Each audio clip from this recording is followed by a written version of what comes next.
En el principio no había nada, y esa nada no estaba ni vacía ni era indefinida. Se bastaba sola a sí mismo, y Dios vio que aquello era bueno. Por nada del mundo se le habría ocurrido crear algo.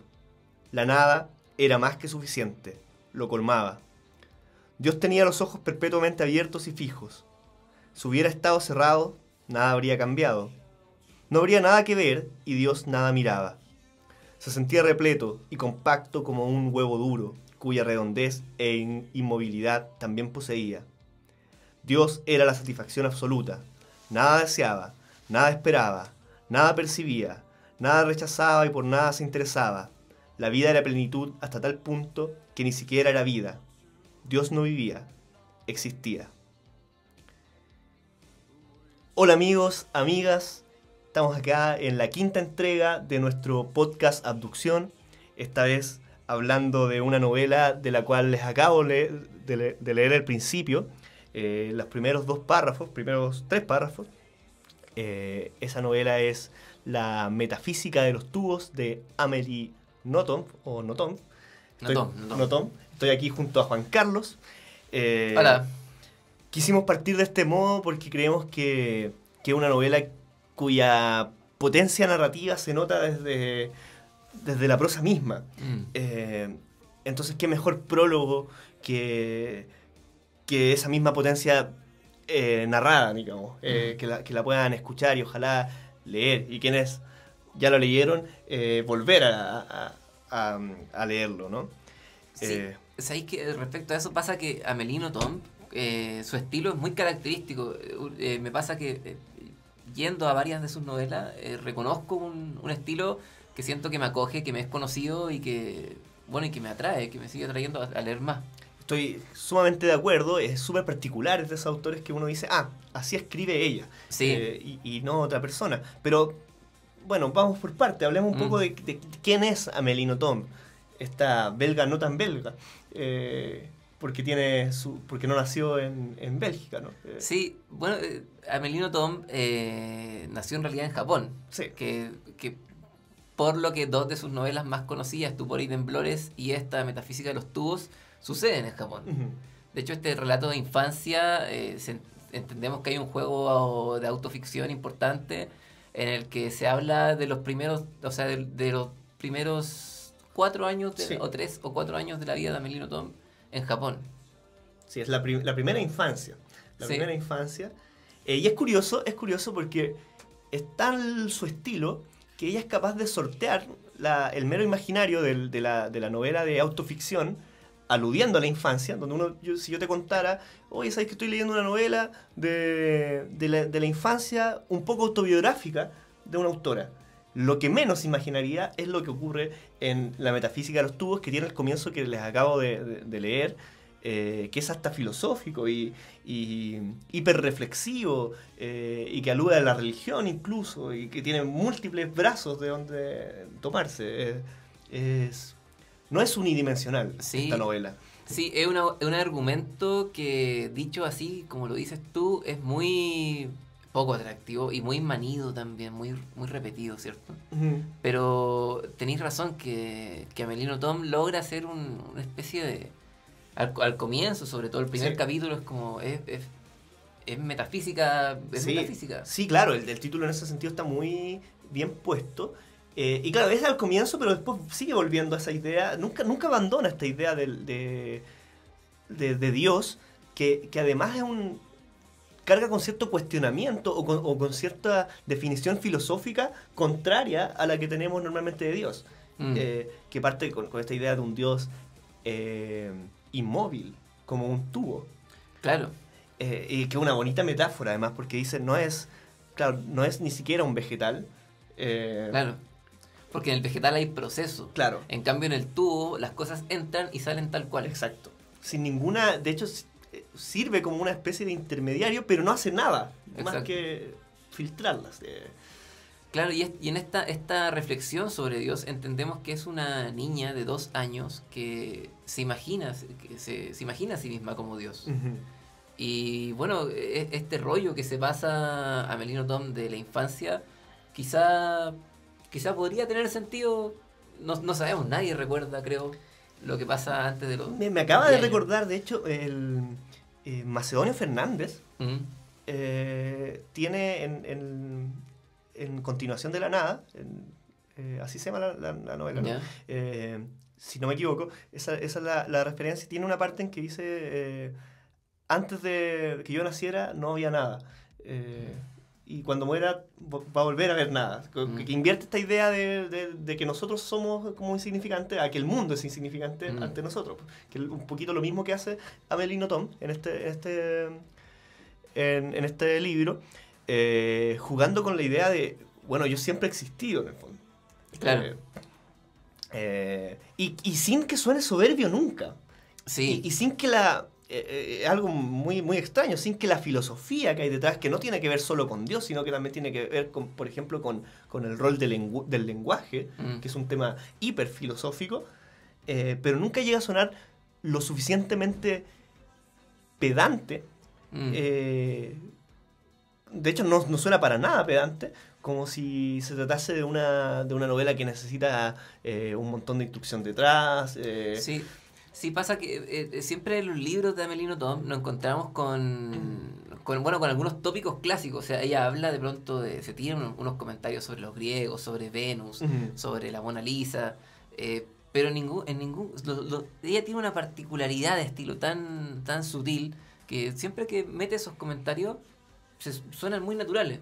Y a mí me pasa que tengo que googlear a veces a qué se refiere. Sin embargo, no lo siento pedante como me suena pedante, otros autores Sí, que claro. vamos a nombrar. Sí, claro. Y bueno, es interesante más. Nosotros tuvimos la suerte en este caso de leerlo en formato digital, en donde podemos ir de inmediato pinchando las palabras que queremos googlear. Y enterándonos de aquello, pero no desde una altanería de la autora, sino lleno de una riqueza. No es una novela críptica. No, para nada. Uno podría saltarlas, digamos, esas alusiones filosóficas, cultistas de pronto, artísticas, lo que sea, y no habría un problema estructural, digamos. Sí, yo creo que eso habla de quién es Amelino Tom, porque ella, saca una novela al año. Ella dice que escribe 2 y que saca la mejor. Y también en español la publica Anagrama y todos los años va sacando la nueva novela de Amelino Tom. Nos encontramos con una autora que es a la vez popular y que también tiene buena recogida por la crítica. Sí. Es como una novela que tiene estos elementos cultistas, qué sé yo, pero que yo también podría pasársela a mi mamá, quizá. Sí, claro, sí. Sí, yo pienso en que, por ejemplo, también es tan leíble por lectores viejos como por lectores jóvenes. Sí, también. También pienso eso, que podría ser una novela muy atractiva para estudiantes de media, por decir. Sí. Para nosotros que estamos ya en nuestra juventud plena. Y también para alguien como nuestras madres o nuestros padres, no habría ningún problema en eso. Una juventud más avanzada. Sí, claro. Es muy interesante lo que hace. Además que sortea temas que por lo general se ven aislados, como una novela filosófica, un texto filosófico. Bueno, acá hay filosofía, pero también hay humor. Y no es una novela puramente humorística, digamos. Pero hay humor. Y hay un humor no de una sola línea, sino que hay un humor que alude de pronto al absurdo, pero también alude al humor negro. Sí. Así como también de pronto se tiñe de gestos medio artísticos y tiene un rollo medio surreal. Y todo lo hace muy bien y nada luce desencajado.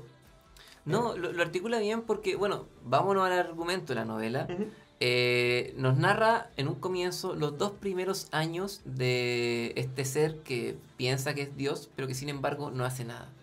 Pero nos enteramos después que es una niña cuyos padres son belgas, hija de un diplomático que todos los años, o sea que cada cierto tiempo está cambiando de lugar y ahora están en Japón. Ojo que gradualmente nos vamos enterando de eso porque nos da ciertas luces. Nos da luces al principio estamos hablando del dios Tubo todo el rato. De la cantidad de años se empieza a confundir porque está esta idea de que siempre existió, pero luego te empieza a hablar de que tiene 1 o 2 años y te empieza a hablar de que tiene padres. Claro. ese gesto gradual, luego sabemos que ahí empezamos a tener los guiños para entender que se trata básicamente de ella. Claro, llega un punto en que es insostenible que sea Dios y nos enteramos de que es una persona. Exacto. Sí, va entregando estos datos. Que bueno, estamos en Japón, los papás.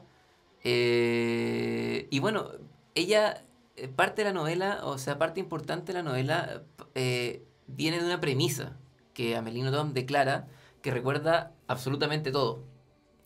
Que a mí me parece muy interesante porque ella misma dice en el texto, esta aseveración, que creo todo desde el momento en que tengo 2 años, es absolutamente increíble. Nadie podría creerla en su sano juicio. Pero bueno, no me interesa que nadie la crea, así que voy a seguir contando la historia como si fuera verdad. Claro. Y ahí tenemos un gesto estilístico muy bonito. Y bueno, parte esta novela se empieza a acordar desde los 2 años hasta siempre, y nos cuenta hasta los 4, y nos cuenta de su vida con las nanas que tenía en Japón, las cosas que hacía su papá, es como... Y su relación con el aprendizaje también. Sí. Con pasar de la inmovilidad absoluta hasta sus 2 años a decir su primera palabra. Y no solo decir cuál es la primera palabra de la niña, sino una reflexión detrás de cuál va a ser la primera palabra que yo pronuncio. Claro. Es muy interesante porque la niña desarrolla lenguaje, como a los 2 años, pero en su mente desarrolla el lenguaje, solo que no lo expresa con palabras porque ella entiende que no le corresponde hablar.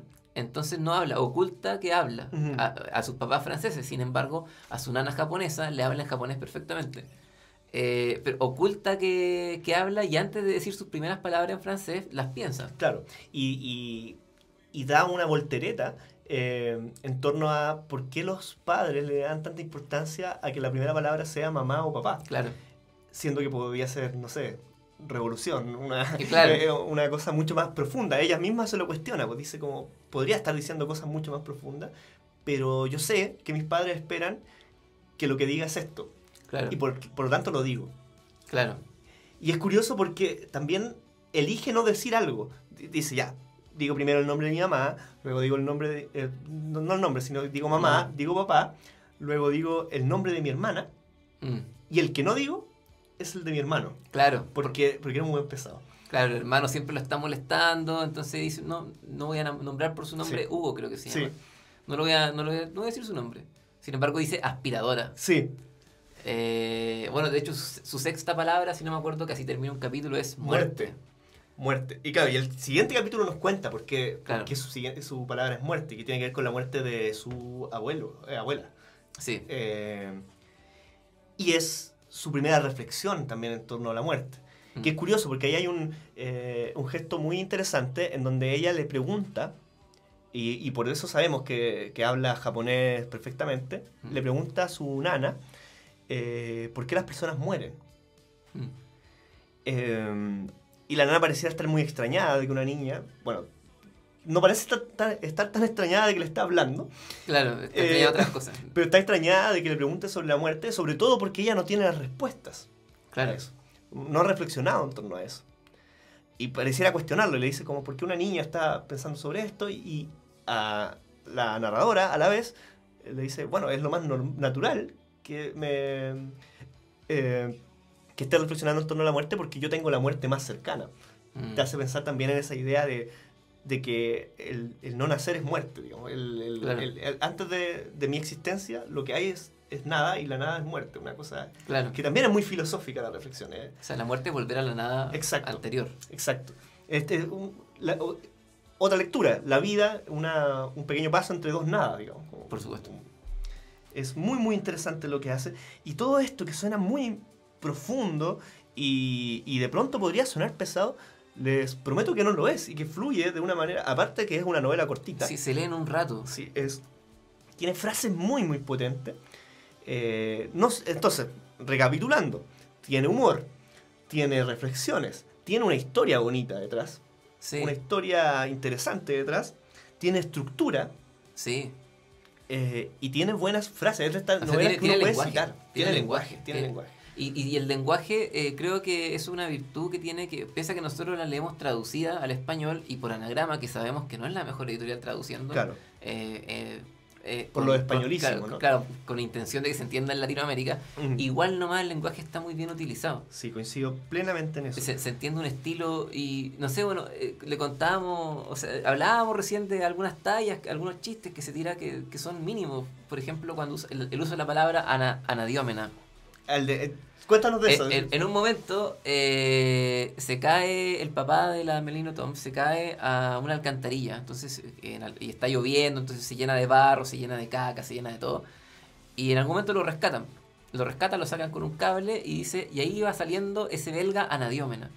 Y bueno, yo por supuesto no sé qué es esa palabra, qué significa, pero bueno, googleé porque había que hacerlo, y se refiere al cuadro de la Venus anadiómena, que un cuadro en la que Venus está pintada saliendo como de las aguas, ¿cachai?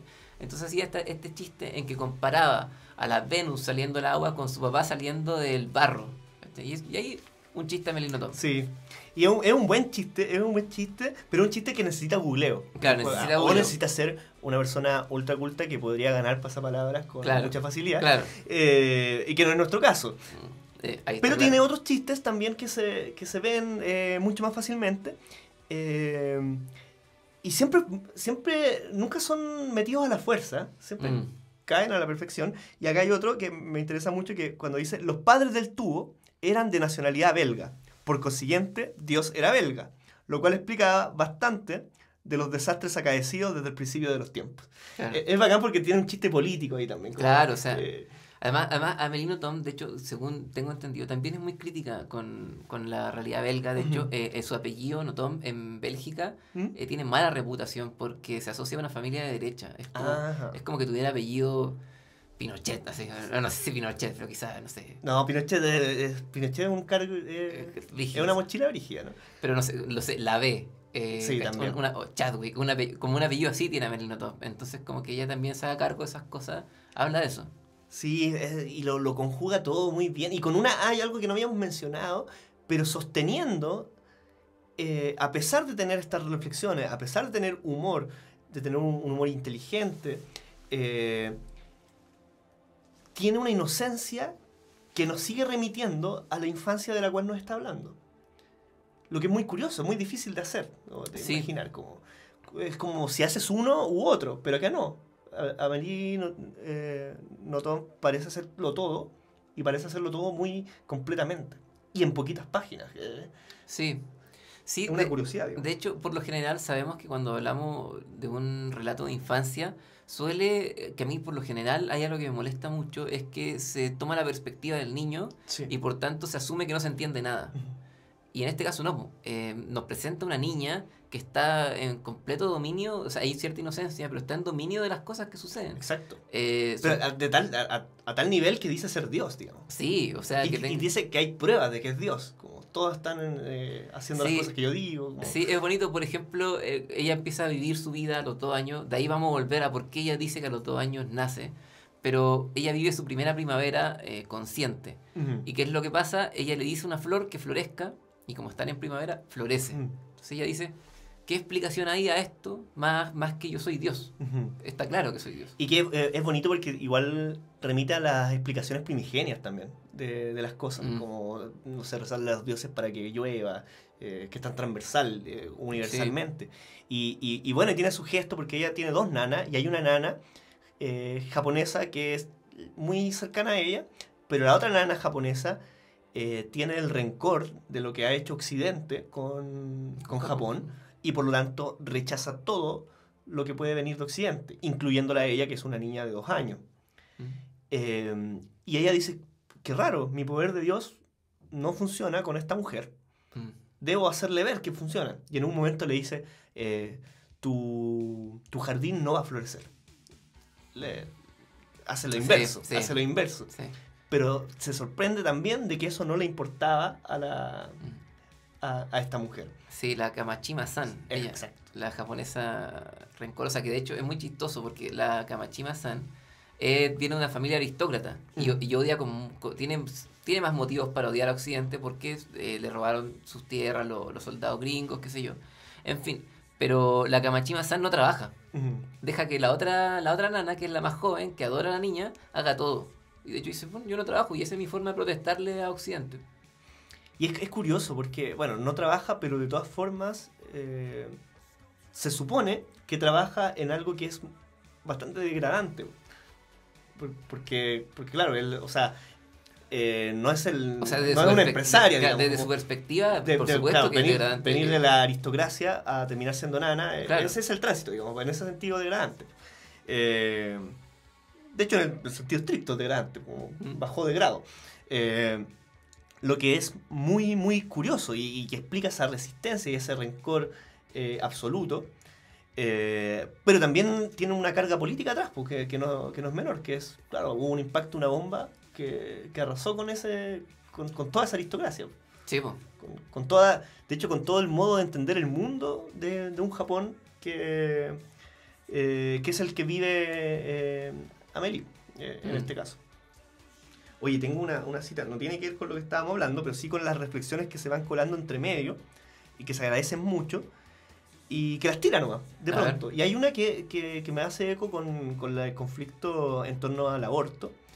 No lo plantea de esa forma, pero se puede leer de esa forma, que dice lo siguiente: en el momento de su nacimiento, los bebés gritan.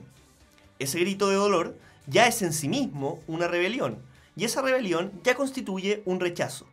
Esa es la razón por la cual la vida empieza el día del nacimiento y no antes, pese a lo que puedan decir algunos. Yeah. Es genial. Bueno, igual en sus tierras están anticipados en este debate, sí, es muchísimo, muy pero lo clausura de una forma muy inteligente también, con humor nuevamente, pero con contingencia, ¿verdad?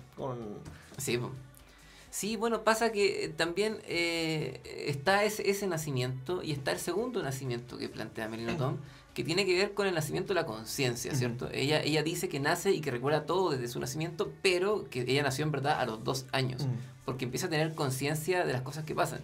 ¿Y de dónde viene esa conciencia? La primera vez que ella, el primer recuerdo que tiene, y que lo narra muy bien, es cuando su abuela llega de Bélgica y le ofrece un chocolate belga. Exacto. Y le pone el chocolate belga en la boca. Blanco, además. Blanco, ¿cierto? Y ella era una niña que gritaba todo el día, que no hacía nada más que llorar, patalear. Se come el chocolate y de pronto es un ser pensante. ¿Y cuál es la reflexión que hace Amélie Nothomb de eso? Dice que nosotros en el fondo comenzamos a encontrarle sentido a las cosas a partir del placer. Y plantea una crítica que a mí me parece muy buena. Dice... y muy original. Y en sus palabras dice: todavía existe una secta de imbéciles que se vanaglorian de censurar los placeres, de no dedicarse a los placeres de la vida, del cuerpo, de consumir, del propio cuerpo, etc. Incluso hay algunos que llegan al extremo de promover la castidad. Y ella dice al final en su reflexión que la única forma de explicar eso es que obtienen el placer de la vanidad. ¿Cierto? Y como que porque por supuesto las personas que ascriben a esa forma de pensar suelen tener como la superioridad moral muy metida en la cabeza. Exacto. No, es genial y lo hace, bueno, nuevamente lo hace con humor, lo hace con reflexión, una reflexión filosófica detrás, y que le puede pegar a todos, digamos. Sí, que le pega al conservadurismo, que le pega a la religión. Sí. Y lo hace desde su lógica, una propuesta además, es una propuesta, una propuesta de entender el mundo, de entender la conciencia. Porque, ojo, claro, tú dices que antes de eso estuvo llorando, pero además, antes de eso, antes de llorar, estuvo en un estado casi vegetal, digamos. Sí. Era nada, luego pasó a una niña que no paraba de gritar, en donde los padres decían como, uy, preferíamos cuando era una planta, Claro. hasta que le dan este chocolate y empieza a hablar.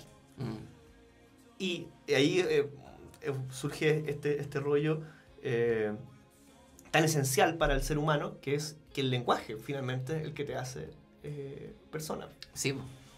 Que va de la mano a la conciencia, digamos. Y también habla del accidente, de la posibilidad de que nuestra evolución, de todo lo que somos, en realidad sea por un mero accidente. Quiero decirlo, por mera casualidad.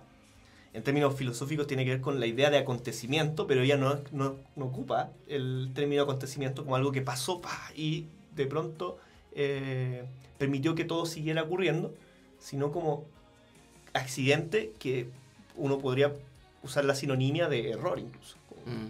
Casi por casualidad, por error, por una eventualidad, caminamos y no andamos en cuatro patas, por ejemplo. Es interesante esa reflexión, porque le da un carácter también un poco nihilista a toda la reflexión que hay detrás. Sí.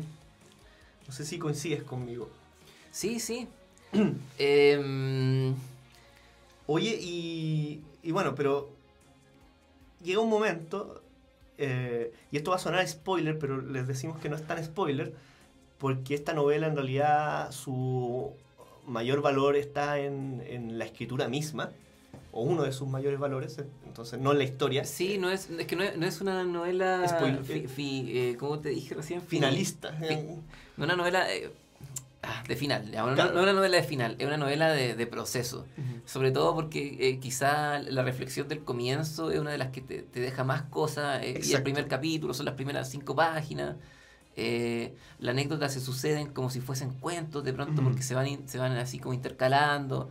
Hay anécdotas muy bonitas, anécdotas que no tienen nada que ver con ella, sino con su papá. Me acuerdo del papá, un belga que aprende a cantar no, que bueno, que para la gente de Occidente, por favor, vean en YouTube videos de no, yo hice el ejercicio de hacerlo, y en efecto es muy críptico, es muy difícil entrar a esos aspectos más ancestrales de la cultura japonesa. Para nosotros es súper fácil entrar en, no sé, el anime, el manga, sí, claro, la literatura, la comida, pop, la cultura pop, pero las cosas ancestrales son muy crípticas, y ella también juega con eso, habla de eso. Pero lo que iba a decir, que llega un momento en que hay un pequeño giro en esta novela, y entendemos que ese juego surreal de pronto de ser Dios y no ser Dios, de recordarlo todo, de saberlo todo, de poder hacerlo todo, se invierte.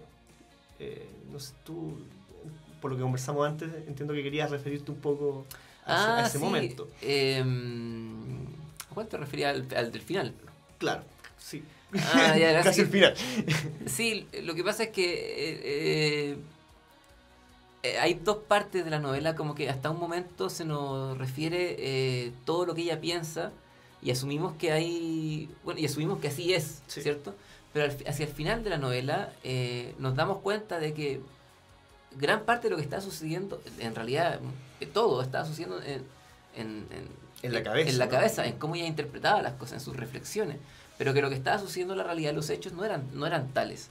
Estoy hablando del final, el final, cuando ella se lanza al estanque para morir, y ella lo narra como que ella está muriendo voluntariamente, está hundida voluntariamente. Sin embargo, cuando llega la mamá y descubre esto y narra los hechos, vemos que ella se cayó y se golpeó la cabeza. Exacto. Y eso nos hace repensar todo lo que vimos antes, ¿no? Sí. Y yo te la comparaba eso con la idea, bueno, muy distinto, pero tiene un cruce con la idea de la novela de Zambra, Formas de volver a casa, en donde el chico se pierde al principio de la novela, y él dice que los papás se le perdieron.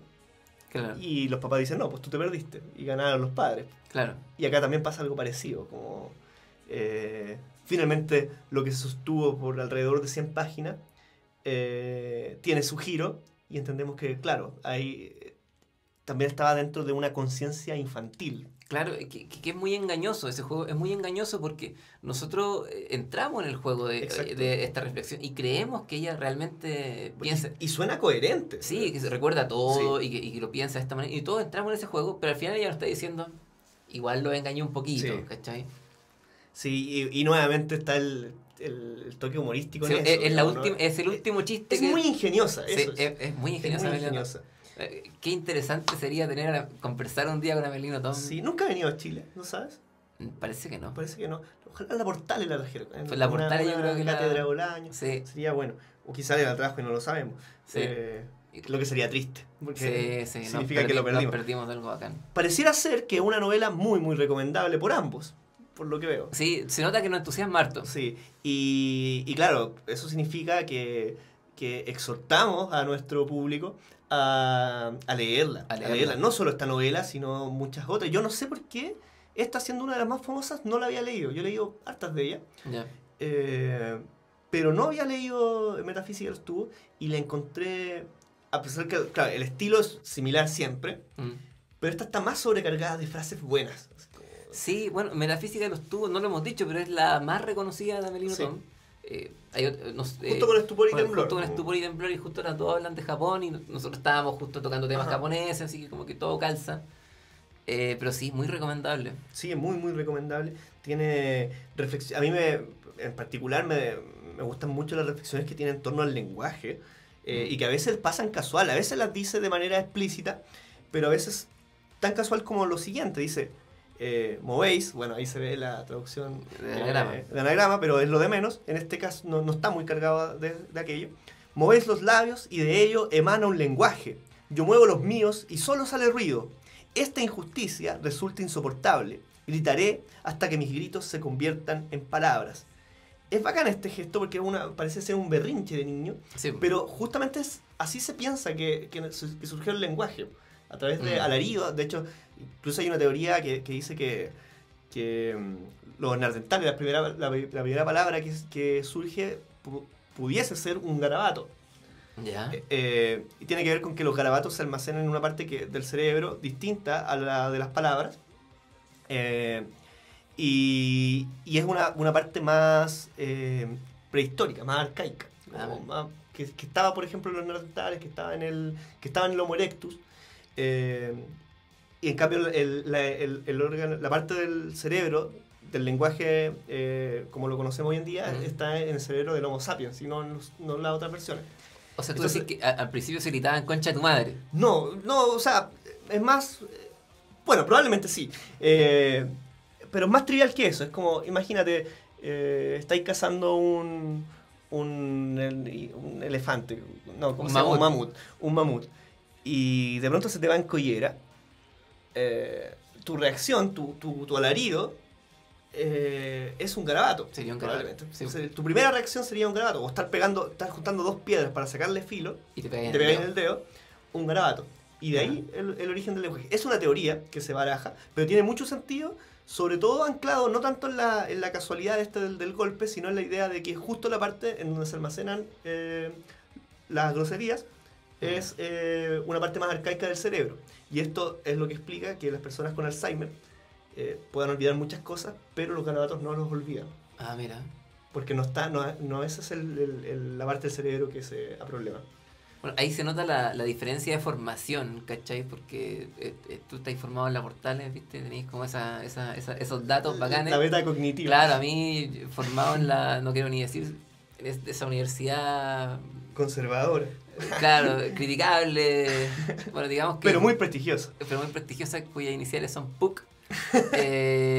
Claro, vimos la teoría de los gibones nomás, porque es que gritan gritan porque hay alimento, porque viene el pájaro y como que ya. Ustedes vieron el creacionismo, ¿no? Sí, no, para mí, Dios le dijo a los humanos cabrones. Bueno, eso, mira, qué bueno que mencionaste eso, de todas formas. Mira, para eso sirvió la PUC. Porque es muy interesante, volviendo al principio de esta novela, y no queriendo abandonar este capítulo, digamos, que Amelino Tom da la vuelta a la idea del origen, a la idea creacionista, en donde lo primero fue la palabra. Eso se supone que lo dice la Biblia. Dice la palabra y ahí se hizo la luz. Dios dijo. Primero fue el verbo. Sí, pero fue la palabra. Se refiere a la palabra. Se hizo la luz y ahí se hizo la luz. Acá no, pues todo lo contrario. Pues el Dios que nos narra en el primer capítulo o en los primeros 2 capítulos de esta novela, no estoy seguro cuánto tiempo dura eso, es la anulación de Dios, la anulación del lenguaje, la anulación de palabras, la anulación de mirada. Dice, no solo no tiene palabras, sino que no tiene mirada. Mirada asumida como, no como ceguera, sino como perspectiva, como opinión. Es súper interesante esa reflexión que hace, teológica incluso. Sí. Invertirlo, siendo hereje, pero no siendo así como Dios es malo. No, para nada, ese no es el discurso. No es el rollo. Se pregunta cosas, de hecho, porque la protagonista es muy receptiva a la Biblia. Exacto. De hecho, le pone a sus peces, está apresurada para ponerle nombre a los peces y dice, ¿qué cosas son 3? María, José y Jesús. Sí. María, Jesús y José.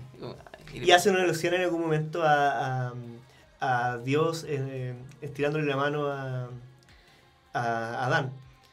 que hace también una referencia artística, pero también es religiosa a la vez. Es interesante, está lleno de esos elementos, pero además tiene esta deconstrucción de la figura del todopoderoso como el nada poderoso, pero siempre existente. Es una cosa así. Sí. Es muy, muy interesante.